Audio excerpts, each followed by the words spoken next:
Hello guys, may hapon sa inyong tanan guys. Ngayon, ang gagawin ko, magkagawa ako ng magluluto ako nitong nalagyan ng giniling. Yung paprika ang tawag dito. Bell pepper nga to na pwedeng green. Ito green lang naman ang meron kami. Pwede rin namang din yatang ano ba yan, yung sili na malaki na Oo. Ay, hindi ko alam kung anong tawag yan sa Ito, lagyan lang natin ng guys. Kunting salt. Salt English. Gamay nga salt. Sa Bisaya. Pero ito, meron pala ditong syukusyo. Meron pala ako ditong syukusyo guys. Ito, paminta siya na meron ng asin. Pwedeng ito ang ilagay mo.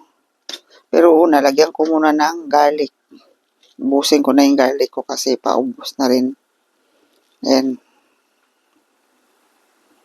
Kaming paminta, mas masarap kasi maanghang-anghang dahil mahilig ako sa maanghang. Kami ni Yumiko. Kaya ito guys, halo-haloin lang yan. Tapos, ang nito, i-oven lang natin guys. Oven lang to. Tapos, lagyan natin ng cheese sa ibabaw. Ay, yummy. Nangitim na siya sa dami ng paminta guys. So, naghugas na ako ng kamay guys ha. Kanina. Kahapon pala. Naghugas ako ng kamay. To, giniling na baboy ito guys. Pwede namang giniling na karing baka. Pero ito ang gusto ko baboy na giniling. Pwede rin sigurong manok kung anong meron sa inyo.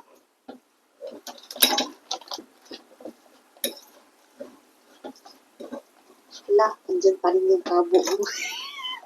Okay lang yan, oy. Hindi ko pa nakain yan.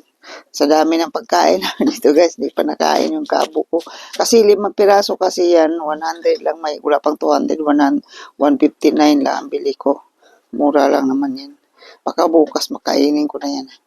So guys, lagay na natin dito sa mahiwagang paprika or bell pepper.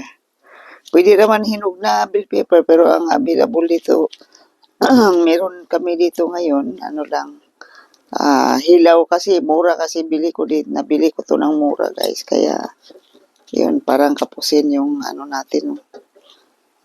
Yung giniling na tinimpla ko. Magtimpla uli.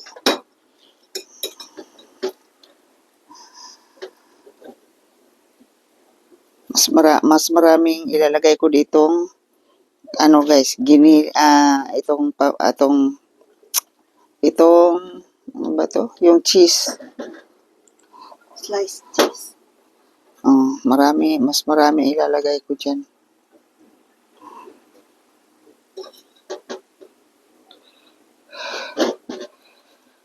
Magtimpla uli ako ng giniling. Kinapos yung giniling guys. Ang giniling natin, kinapos kaya ko uli. Ng konti lang.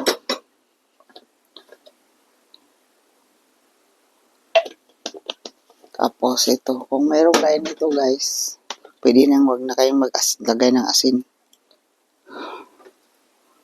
Kasi may asin na yan, alat na.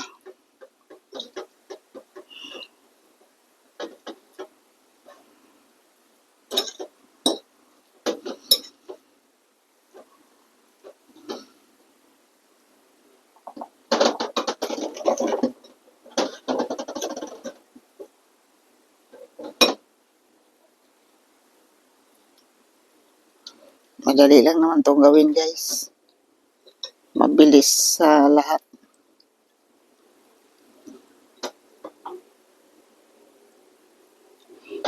Tapos nakakain mo na yung yung mo, makakain mo na yan. Yung ating bell pepper. Tapos lagyan ng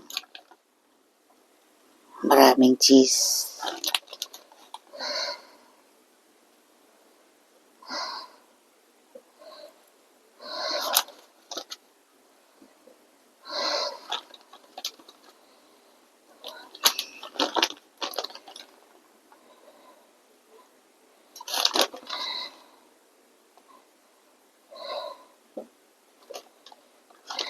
Idaso ko pa yung ano kasi mas masarap to pag maraming cheese eh.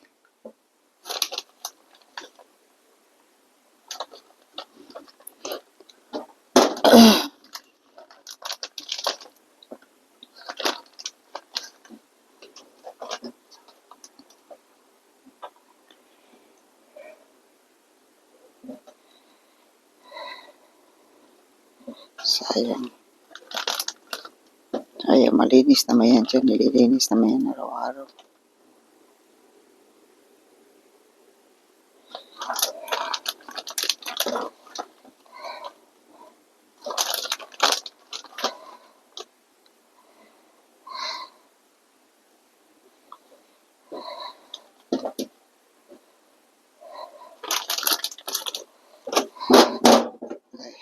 Kahit anong cheese guys, pwede naman kahit anong cheese ang gagamitin. Yan Japan brand yung cheese namin. Ginamit. Ngayon guys, lagay na natin to siya sa oven. Nagme-melt na ang cheese, guys. To guys, tingnan natin guys kung luto na siya guys. Luto na. Luto na ang ating bell pepper na may kiniling.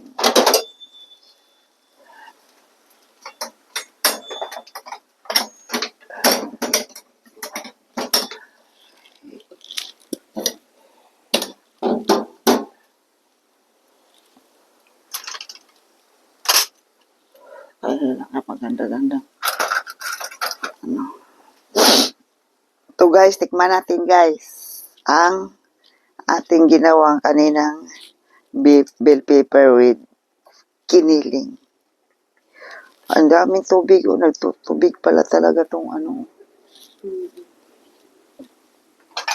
natin dito sa platito.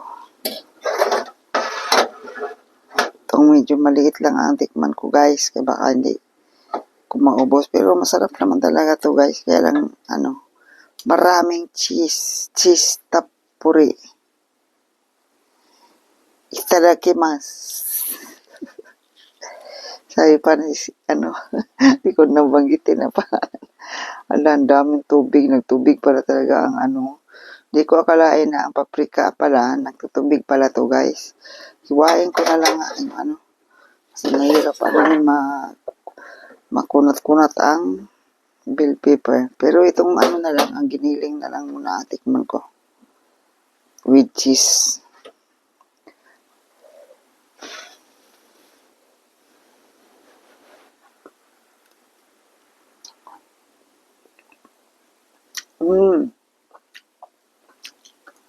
Masarap siya guys. Pwede itong pambaon guys kasi mabilis lang siyang gawin. Pambaon papuntang trabaho, kung saan kayo magpunta pag picnic. Kaya okay to guys, masarap. Tapos pag kinain nyo, kagatin nyo na yung kasama yung paprika. Mahilig ako sa gulay guys. Mahilig sa prutas, mahilig sa gulay ito. Tikman natin yung paprika.